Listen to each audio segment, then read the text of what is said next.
Hi, this is Laura, and I would like to update you on the Week 8 topic, Managerial Communication. When you log into Canvas, you will see the Week 8 area is available, and if you go into the overview, you will see all of the learning objectives and the activities that are due. And then if you go into the specific areas, let's look at the PowerPoint real quickly, but as usual in each week, there's a variety of resources.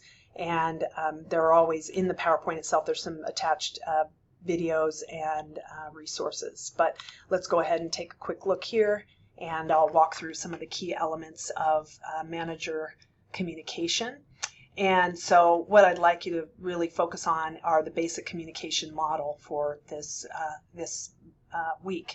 And so the idea is you've got what's called encoding, the medium, which is the method essentially, and the way that things are delivered. So the encoding is impacted by, if you think of it kind of like an envelope, if it's what you put in the envelope, and then also anything, like the tone and things like that are also impacting the message. And then when you open the envelope, you decode it by the receiver. So you've got the communicator who writes it or delivers it and the way that they do it, and then the decoding is a lot based on how the receiver receives it and then the effect. And then there's all these things going on like noise in the background and feedback. So that is the basic model that there are lots of different communication models, but this is the most basic one.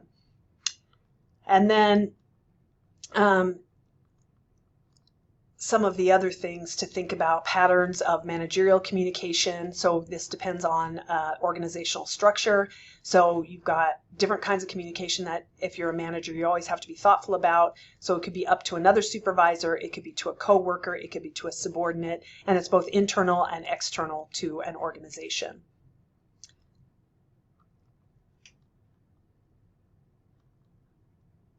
And then a lot of these are different kinds of activities you can feel free to, and videos to look at.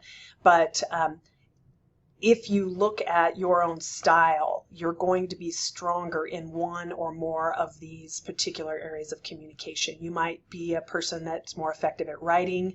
You might be a person that's more effective at speaking or reading or listening. And so it's important that you have a good understanding of yourself and those that you communicate with, because if you are, let's say, a very good speaker, but somebody needs things written down, then you're often going to miss in your communication. And if you're a person that prefers to read things, but someone is always talking to you, then that could be problematic as well. So this is a good depiction of how communication is delivered and how it's handled, and also how what's called meaning making. So how do people make meaning out of what you share? So if you feel like you're missing communication with a particular individual, you might try a different method. Instead of perhaps writing something down, you might want to put it in another form.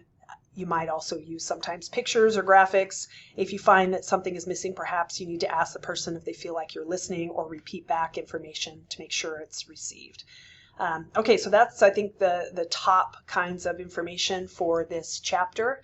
And then you've got activities. Again, there'll be typical ones that are common to you. The quiz.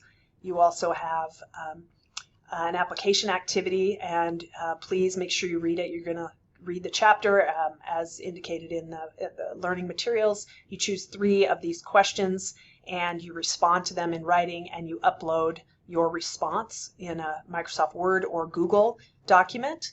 And the materials that you need to answer these questions are in the learning materials for the week.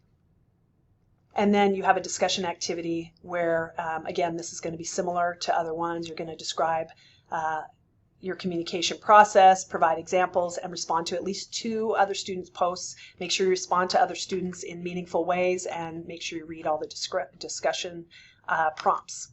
And if you have any questions, that's pretty much the wrap up. We're getting to the end of the term, so you'll be continuing to work on your final philosophy, leadership and management philosophy, and kind of wrapping up things that way. And I look forward to any questions or any help that you might need. Thank you.